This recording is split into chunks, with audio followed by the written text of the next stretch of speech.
যেটা ইতিহাস, সেই ইতিহাসকে যারা ভুলে যাননি তারা আমাদের এই আলোচনার সপক্ষেই থাকবেন। স্যার, যেরকম আমি বললাম যে তাহলে কি এবার বাংলাদেশি হিন্দুদের, সেটা সংঘের চাপ, ভারতের চাপ, সার্বিক দিক থেকেও যদি হয়, তাহলে বাংলাদেশের হিন্দুদের, শুধু হিন্দু কেন, সেখানে সংখ্যালঘু যারা রয়েছে, বুদ্ধিস্ট যারা রয়েছে, জৈন যারা রয়েছে, খ্রিস্টান যারা রয়েছে, তাদের সবার ত্রাতা কি এবারে এই ওয়াকুরুজ্জামান? খুব ভালো প্রশ্ন, খুব সুন্দর প্রশ্ন আপনি করেছেন, রাইট? কি এই ওয়াকুরুজ্জামান কি করবেন? আমি আপনাকে বলি 5 আগস্টের পর, 5 আগস্ট 2024-এর পর আপনি বলুন পুলিশের যতগুলো হিন্দুরা ছিলেন, মাইনরিটি যারা ছিলেন, ওরা আইজিপি ডিআইজি ছিলেন, ওরা কোথায়? ওদেরকে সরিয়ে দেওয়া হয়েছে। আপনি যতগুলো একাডেমিতে ছিলেন, এডুকেশনেতে ছিলেন, ওদেরকে সরিয়ে দেওয়া হয়েছে। যতগুলো ডিফেন্স ফোর্সে তো অলমোস্ট আমরা দেখছি সেকুলার কান্ট্রি, অনেক কম, 6 জন না 7 জন আছেন। ডিসিশন মেকিং বডিতে কোথায় হিন্দুরা আছে? 0 0 0। প্রত্যেক জায়গা যেখানে ওখানে মাইনরিটি ছিল, ওরা কোথায় আছেন? আমি তো আপনাকে বললাম আমাদের ভারতে কি হলো, আমাদের 3টে রাষ্ট্রপতি মাইনরিটি ছিলেন, আমরা এদের প্রাউড। কতগুলো গভর্নর, নাজমা হেপতুল্লাহ নিয়ে বিহারের, এখন আরিফ মোহাম্মদ খান, জাস্টিস রিজা, কতগুলো লোক এখনো আছেন আমাদের গভর্নর, আমাদের প্রাইড। ওরা একটা আমাদের মাইনরিটি একটা পলিটিক্স করে, ওর জন্য একটা রাজনৈতিক জিনিস, ওরা রাজনৈতিক জিনিসে আছেন, কিন্তু আমরা কোনো ভেদভাব করি না, আমরা মেরিটের উপর বিশ্বাস করি, রাইট? এই গুজবে প্যান ইসলামিক এটা শুনবেন না আপনারা। That is point 2। পয়েন্ট 3, আপনি খুব ভালো বলছেন। এখন যদি কোনো জায়গায় নাই, তাহলে মাইন্ডসেটটা কি করে আসলো? এটা মাইন্ডসেটটা কি হলো? আমি বলি এটা ব্রিটিশ গভর্নমেন্ট আগে এটা ফ্লড আমাদের একটা করেছে, কি নাম, ডিভিশন করেছে। আপনি বাংলাদেশের গভর্নমেন্টে, আমি নিজের বই পড়ছি না, আমি বাংলাদেশের বই, স্বাধীনতার কথা, সংগ্রামের কথা, ওরা ডকুমেন্টারি জিনিস করেছে। ওর মধ্যে প্রথম জিনিস, ওটা প্রথম খণ্ডটা 1905 থেকে 1958 পর্যন্ত, 1958 পর্যন্ত ওরা লগিং করেছে। আর আপনি যদি দেখেন ওর মধ্যে, যদি 1905-তে বঙ্গভঙ্গ হয়েছিল, আপনি জানেন কতভাবে ম্যানিপুলেট করে ডাটাগুলো দেওয়া হয়েছিল বাই ব্রিটিশার্স। ওরা বলেছিলেন যে আমাদের ওই আসাম, ঢাকা, রাজশাহী আর চট্টগ্রাম নিয়ে যেটা হবে, ওর মধ্যে আপনার আছে 3.1 করোড় লোক, ওর মধ্যে 1.8 করোড় মুসলিমস, রাইট? কিন্তু অন্য বাংলা যেটা ছিল, যার মধ্যে কিছু ছিল, কি নাম আপনার, ওড়িশার পজিশন ছিল, ওর মধ্যে 5.4 করোড়, ওর মধ্যে শুধু 90 লাখ মুসলিম ছিলেন। তার মানে ওভারঅল যদি আপনি দেখেন, এইদিকে 5 লক্ষ, ওইদিকে 3 লক্ষ, 8 লক্ষ, কত মধ্যে 2.7 লাখ এর মতন মুসলিমরা ছিলেন, তাহলে ডিভিশন কোথায় হতো? তার মানে ওরা জমি আর পপুলেশনকে জেনে বুঝে এরা ম্যানিপুলেট করে একটা সেন্স অফ থিং এলিনেশন দিয়ে দিলেন, কি এটা মুসলিম ডমিনেটেড এরিয়া বা মোহাম্মডান dominated area, which was not so. আপনি যদি এটা কমিশন দেখেন, যেটা এসেছিল 1946-এ, আপনাদের ইউনিয়ন কমিশন, যেটা ব্রিটিশ প্রাইম মিনিস্টার পাঠালেন, ওদের রিপোর্টটা পড়ুন আপনি, আমি ছেড়ে দিচ্ছি হিস্ট্রিতে পড়তে। ওরা চাইছিল না বিভাজন, ওরা বলছে এটা সম্ভব নয়, মুসলিমগুলো এদের এখানে অর্গানাইজ নয়, কোনো ডমিনেটেড, ওরা সব ছড়িয়ে আছে।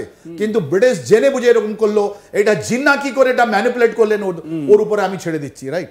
এটা তো হলো আপনার প্রিয়। আমি ওসব কথাতে আমি ইতিহাসে যাব কেন? বিকজ এটা তো ফ্লড, আমাদের একটা ডিভিশন হয়েছিল, পার্টিশন হয়েছিল, যার জন্য আজকে আমাদের একটা কথা আছে, লম্হোं ने खता की सदियों ने सदा पाई। এই যে ব্রিটিশ করে গেল, ওদের সাজা আজকেও আমরা পাচ্ছি। কিন্তু আপনি দেখুন, ফ্রিডম স্ট্রাগল, বাংলার মাটি, সংগ্রামের ঘাটি, রাইট? আপনি দেখুন তো কোথায় 1857-এ যদি আপনি এই ব্যারাকপুরের কথা দেখেন, সিপাহী মঙ্গল পান্ডে কি করে অ্যারেস্ট হলো, পেছন থেকে ওকে কি ধরলো, আমি ওই সিপাহীর নামটা বলবো না, কিন্তু ওই সিপাহী ধর্মটা হিন্দু ছিল না। যারা ইস্ট ইন্ডিয়া কোম্পানি লোকের সঙ্গে যারা এ করলো, যাকে আমাদের মঙ্গল পান্ডে, এটা আমার বই নয়, এটা আপনি ব্রিটিশ বইতে, আপনি ব্রিটিশে এতে পড়তে পারবেন, কারা বিট্রে করলো 1857-এ। তারপর থেকে তো আমরা দেখছি এই যে সংগ্রামের মধ্যে বেশি লোকের নাম নয়, হিন্দুস্তানি রিপাবলিকান পার্টি ছাড়া কিছু লোকের নাম দিয়েছি, কিন্তু ওই মাস্টার সূর্য সেন, আলাদাদের ছাড়া আমাদের কোনো লোকের নাম আমি পাচ্ছি না। আমাদের ফ্রিডম ফাইটার, আমি ইভেন আইএনএ, নেতাজি সুভাষ বোসের যেটা আইএনএ বানানো হলো, ওখানে আব্দুল কালামের নামের আমাদের দেওয়া হলো একটা brigade, right? Colonel Habibur Rahman and general Kiani ভারতের আগেনস্টে লড়লেন, ওরা গিয়ে কাশ্মীরে। এইটা আমি বলতে চাই আমরা। তো এইটা, এই যে মাইন্ডসেট ছিল, যেখানে যতগুলো সংগ্রাম আমাদের ফ্রিডম ফাইটিং, এরা কারা করতো, আমি এটা ছেড়ে দিচ্ছি আপনাদেরকে। এই মাইন্ডসেট, এটা আমাদের ঘাটিতে কারা আমাদের ইন্ডিপেন্ডেন্ট জন্য লড়লো 1947-এ, যেরকম তারা ব্রিটিশকে চলে যেতে হবে, এটা তো আপনাকে বুঝতে হবে।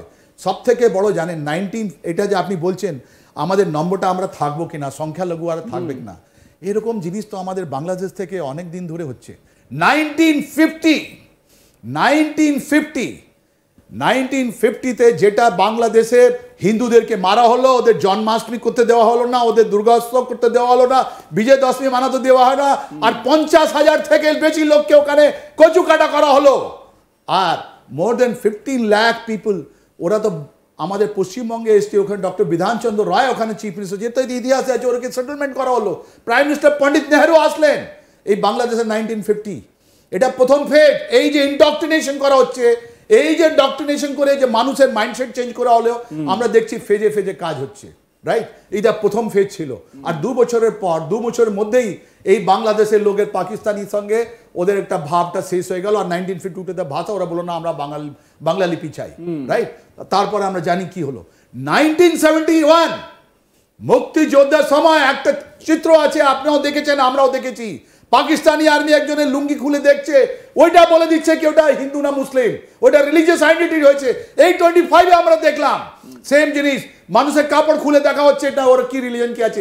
এই বাংলাদেশ আর্মি যেটা সেকুলার আর্মি, ওয়ার্ল্ডে অনেক সম্মান করেছে, কিন্তু কিছু লোকের আপনার অর্ডারে ওরা কি করেছে, এটা লজ্জার বিষয় আছে। এটা ওয়াকুরুজ্জামান এখন ভয় পেয়েছেন কি যদি ওসব ছবিগুলো আবার ওনার আগেস্টে যদি হয় তাহলে কি হবে। আজকে তো আপনি পাকিস্তান আর্মি আর দেখলেন একটা চিঠি, ওদের জুনিয়র অফিসার বলছে কি তোমাকে ছাড়তে হবে। জেনারেল সাহেব আসিফ মুনিরকে বললো ওরকম সেম জিনিস বাংলাদেশ আর্মিতে হবে, অনেকবার হয়েছে। লাইক 1971-এ আপনি এটা দেখলেন, অনেক লোক মুক্তিযোদ্ধা করলেন। ফণীভূষণ সাহেব আওয়ামী লীগের সঙ্গে ছিলেন, উনি মিনিস্টার ছিলেন। শেখ মুজিবুর সাহেব, ও তো সেকুলার কান্ট্রি ছিল। লেকিন তারপর থার্ড ফেজ এসছে মেন্টাল ইনডক্ট্রিনেশনে। ওটা থার্ড ফেজটা কি? থার্ড ফেজ ছিল মিলিটারি মুল্লা নেক্সাস।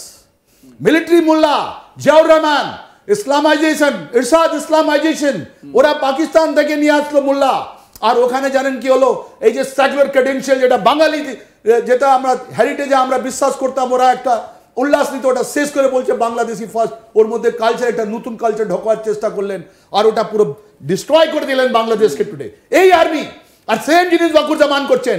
আমি চ্যালেঞ্জ ছুড়ে বলছি, আপনি বলে দিন তো জেনারেল ওয়াকুরুজ্জামানের ফ্যামিলিতে কতজন লোক ফ্রিডম মুভমেন্টে হিস্সা নিয়েছেন। ওরা তো রায় বাহাদুর ছিলেন, ওরা ব্রিটিশদের পায়ে পড়েছিলেন। কতজন লোক 1971 এর বাড়িতে মুক্তিযোদ্ধা পেয়েছেন, এর বাবা তো জুডিশিয়াল সার্ভিসে ছিলেন, আপনি বলে দিন। এরা নেই, এরা সব জানেন, এরা যখন ভালো টাইম হলে এরা এরকমই হয়ে যায়। এরা কোনোদিন বাঙালিদের সঙ্গে ছিলেন না, বাংলাদেশের সঙ্গে ছিলেন না, কিন্তু এরা ম্যানিপুলেটর। এরা ম্যানিপুলেটর, সময় সময় এরা চেহারা মুখোশ পেড়ে এরা উপরে চলে আসে। ওয়াকুরুজ্জামান ওর একটা এক্সাম্পল আছে না।